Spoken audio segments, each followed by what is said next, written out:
Labour Party, speaking through Dr. Yunus Atanko. Dr. Atanko says, and I think what he says should be noted, he's not saying the DSS should not do his job, but he's saying, where was the DSS when Labour Party supporters and members were being attacked in Lagos State?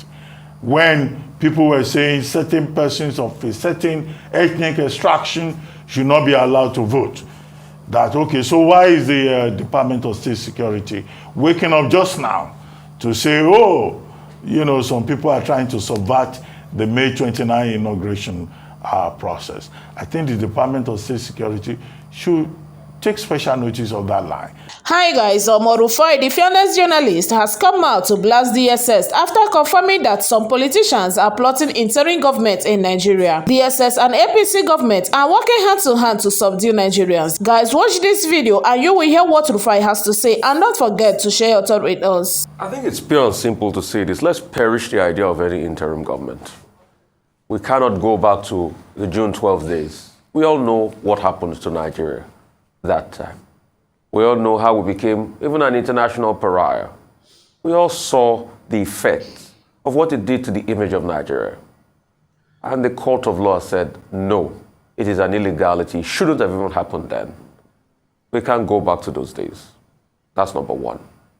Number two, in reading the DSS statements, yes, the DSS have looked at it, seen it, identified the plot. But, you know, they said three things. That some people will go to the court to go get some injunctions. To a large extent, I feel people have a right to go to court. Is it that the DSS does not trust the judicial process? It says getting frivolous injunctions. I want them to expatiate further on that. It said in protest, people will force, you know, protest in such a way that it will cause chaos across the country and there will be a declaration of this. No. People have a right to peaceful protest. And across party lines, everybody has been protesting.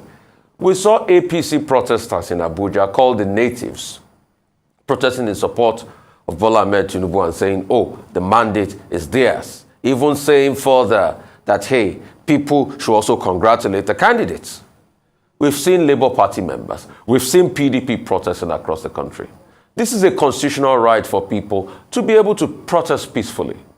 And also, it's also part of their right to be able to go to court. It is the court that determines the injunction that they give to anybody, be it frivolous or not. And that's why we keep calling our judiciary process to do better.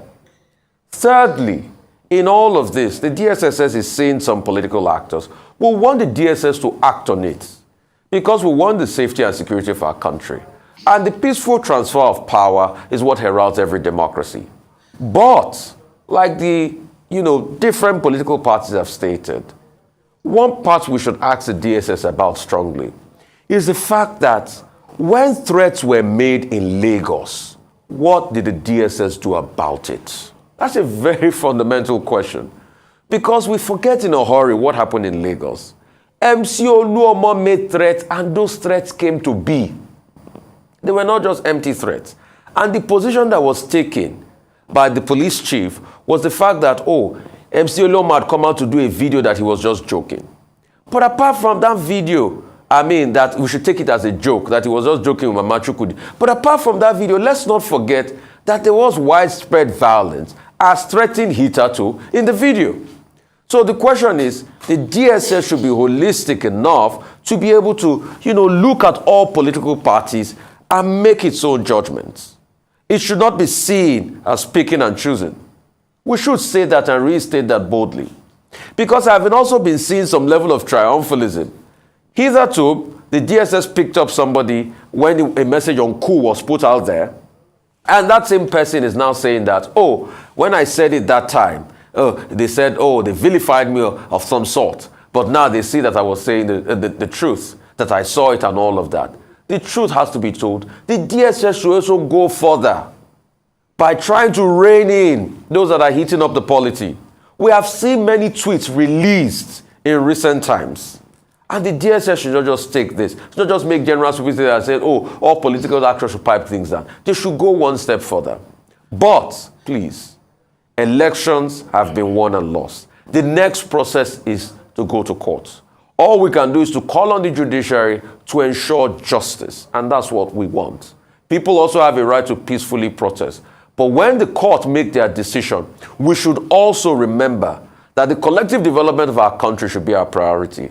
We should not plunge ourselves to chaos like is currently happening in Kenya. That even after the court has ruled, there's been protests. Only last week, members of Azimio decided to stomp on the State House. And that has brought about many reprisal actions in Kenya as we speak today. We do not want that. We want peace for the growth and the development of our country, but we must also be fair to one another, give people the chance to air their views, and let everybody settle things out because we want a great country called Nigeria.